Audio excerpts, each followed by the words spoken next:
What does punk rock mean to you? Like, so what philosophy is behind it? How does it affect culture? Yeah, so uh that's a fantastic question. I There are so many different definitions of it, and there's such a rich history of not only the music but the movement and the philosophies um that embody it. And I would in just a quick soundbite, I would say punk rock is an attitude that you either have it or you don't. And it's basically a skeptic um uh, not yeah, being skeptical of any type of authority or power structure, be it government, be it uh the church, be it your family.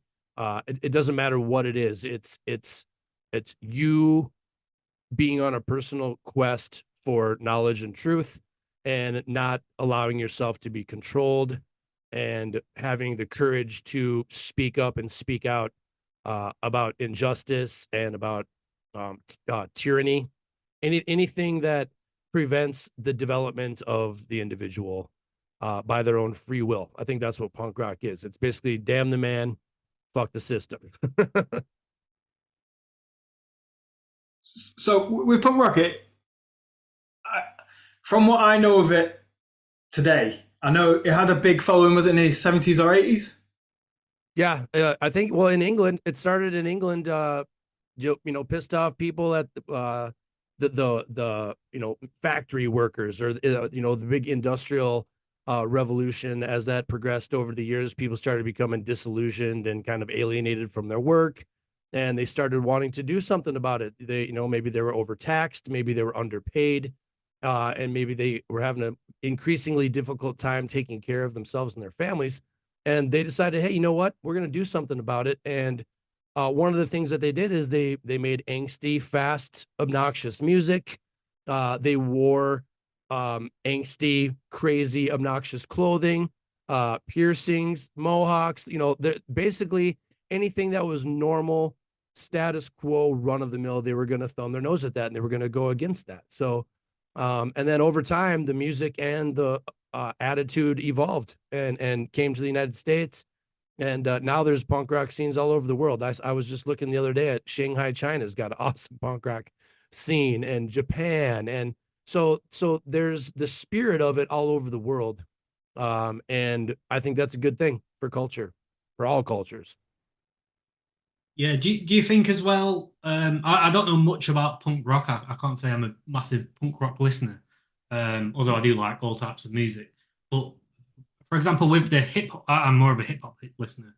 And I do recall probably around the 90s when NWA was around, there was a sort of punk rock-esque vibe to hip hop, which Absolutely. then sort of evolved into materialism. I guess that's where hip hop is at the moment. But there was a short spurt of sort of like fuck the police and well fuck the system basically that was coming out. Definitely punk rock vibe. NWA. Absolutely. Yep. So it's not just punk rock music as far as the rock aspect of it, but yeah, you can have the spirit of punk rock, in my opinion, in all forms of music or Right, yeah, because I'm expression. seeing it Yeah. in sort of country music now. There's a lot. I mean, country music back in the day as well, but it's sort of becoming more popular now, and that is punk rock in the sense that a lot of them are talking about the system and sort of the truth tellers, really. Absolutely. Yeah. And I think that um a lot, my generation, I was a Gen Xer. So, in my generation, we had so much more freedom. And I think a lot of my generation, when we were kids, we kind of raised ourselves. Our parents were pretty hands off. And, depending on where you come from, I guess that was my unique experience. But a lot of people in the United States during that generation, that was when the grunge scene came, and Nirvana, and all of those Seattle bands came out of that. And um, the popular music in the States before that was the big hair rock, the 80s, Motley Crue, and all those bands. But at the same time, you had a punk rock scene that was kind of on the underground. They were playing small clubs. They were getting really crazy, moshing, stage diving. People were jumping on stage, jumping off. And it became the punk rock music scene became more about the experience and the camaraderie and the like-mindedness than it necessarily was about the music. You know, and so, and I think that a lot of labels at the time tried to kind of take what they could of those bands like Nirvana specifically, that was kind of a punk rock band just playing clubs, you know, not very technical music, 3 or 4 chord songs, but they just put all the passion on and all the energy into it. And you know, they called Nirvana the voice of a generation during those years. So I think that was my first introduction in my generation to what punk rock was and how it had evolved and what it meant to me. Not necessarily at the time did I know the history of it, and I kind of, you know, learned about all the older bands and the you know, Sex Pistols, the Ramones, the, you know, all the bands, the Clash, Black Flag, you know, all the old school, and even before that, MC5, New York Dolls. I mean, the list goes on and on. So once you kind of see the progression of it, you can kind of see the common um, ideas and beliefs and opinions, and that is what it has been since its inception, was this anti authority, against all tyranny, you know, um, uh, giving people a place to go express themselves freely, without judgment. And I think that's what a lot of people, that's all they could ever ask for. And so that's why I think it was so attractive to so many people over the years, for sure. So when you were younger listening to punk rock, was it punk rock that made you more politically aware, or were you politically aware and started listening to punk rock? I think, uh, I think when I was young, I started trying to read the lyrics to songs, and I didn't quite understand all of them, but I wanted to. I was like, what are these guys talking about? Like, how, you know, I've never heard of this. I've never heard of that, whatever. What, you know, maybe I didn't learn it in school. Um, you know, it's a lot of people around the world don't necessarily know the history of other countries. And, you know, especially what jumps to mind is Rage Against the Machine. Rage Against the Machine had a lot of lyrics about what was going on in Mexico and in Central America during um, the 80s and even before that. And I was like, why do they hate America? Why are they so anti-American? What, you know, what is it about the American government and the military that they've been doing to these people that is different from the story we Americans are being told, specifically through the media? So that kind of stuff started sparking my curiosity. And then I was in the United States Navy right out of high school. I served as an operations specialist in the United States Navy for 4 years. And I was at sea for 3.5 of those 4 years. I traveled all around the world twice. And so I got to experience many different cultures and experience different walks of life. And I was able to see how things are done differently, and how cultural differences, you know, differ for sure all around the world. And so that kind of raised my awareness of things. And then when I came back to the States after my Navy days, I started playing in punk rock bands. And so, and I started writing music, and I wanted to, you know, I felt like I had something to say, whether I just wanted to express myself about, you know, things that were going on in my life, or if something that was pissing me off in society, I wanted to talk shit about it. So I was going to put that in a song. And it became a therapeutic, expressive thing where like I needed to practice every week. I needed to play shows. I needed to connect with people. And I think that, and then when I went to college during those years, also I read religiously. If you look at my website, politicsandpunkrockpodcast.com, the about me section, I kind of talk about how my history from the military to punk rock bands to reading religiously when I was a young kid, or young college aged guy. Um, you know, I became obsessive about it. I did, like, all I ever did was play guitar, read, and write. So, um, and then over the years, you know, you get a little bit older, you get a little bit wiser. Um, and then you know, the only thing I really knew was military, government, politics. Like, I read so much philosophy. I read, you know, everything I could get my hands on, history, economics. Um, and then I knew punk rock too. And I had a lot of connections with the punk rock scene and other bands. And I was like, hey, I started listening to Joe Rogan at the time, and I was like, okay, this podcast thing seems to be pretty cool and informative, and I think there's going to be a bright future there. So I decided to take the two things I knew, uh, being a worldly guy and playing punk rock and writing punk rock songs, and I put it together and formed my show. So I think that's kind of how that was the progression for me. Nice.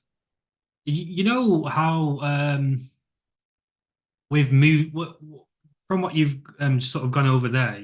You've with music, what I see today, back then when it wasn't so much like the music that people, the upcoming generation sort of listen to at the moment, it's sort of gifted to on a plate to say, this is what's popular, this is what's trending on Spotify, this is what you need to listen to. If you think about Taylor Swift and Drake and all that stuff, it's sort of like the consumers of the music sort of told like this is what is popular and this is what you need to listen to.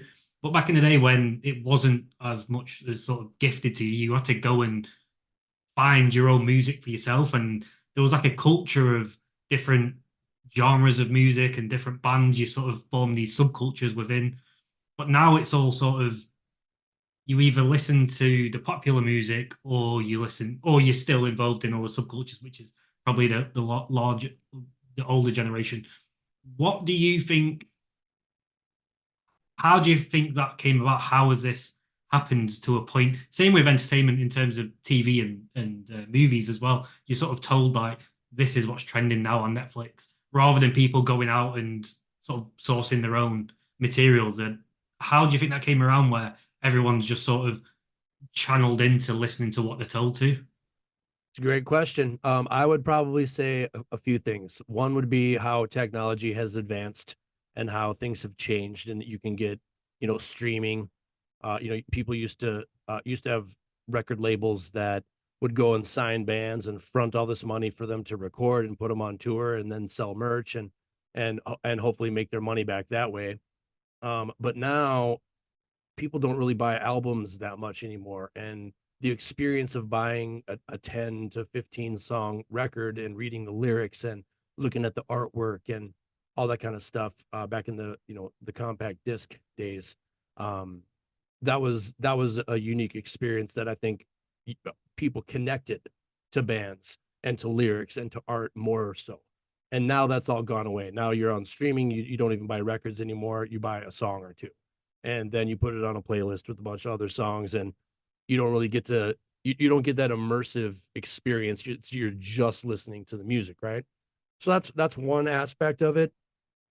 Another aspect of it, I think, is power and control, and maybe even intelligence, community involvement, and infiltration of music in order to change it to be presented to the people in a way that is more in line with their agenda and not so much about you, the listener, wanting to uh, enjoy art. You know what I mean? Like, I think that the big power and the big money has infiltrated music and has said, we're not going to do this, this, and this anymore.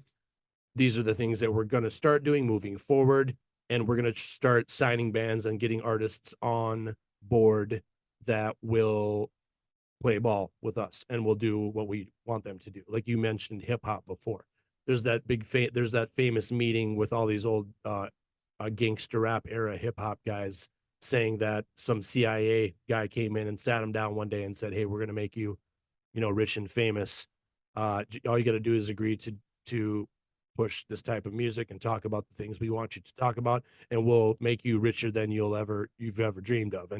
And they made him an offer that they can't refuse, basically. And I always make the joke that that's called taking the blood oath and joining the big club, the Illuminati masters that run and control the world, right?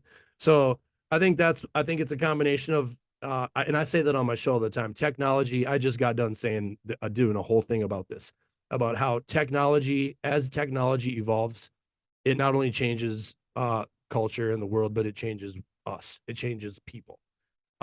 You are almost forced to participate in the new technology advances, or else you're going to be left behind. And at some point, I think human beings, not to go off track here, but human beings are going to have to decide for themselves where the line is. How much tech is enough tech? And if we go past that, are we losing more and more of our humanity, and are we becoming more and more robotic and connected to machines over time? You know what I mean? So anyway, but to get back to the music thing, I think that's what happened. I think the Enlightenment and the Renaissance time in history, where the arts and culture was being born, that has sadly, over time gone away.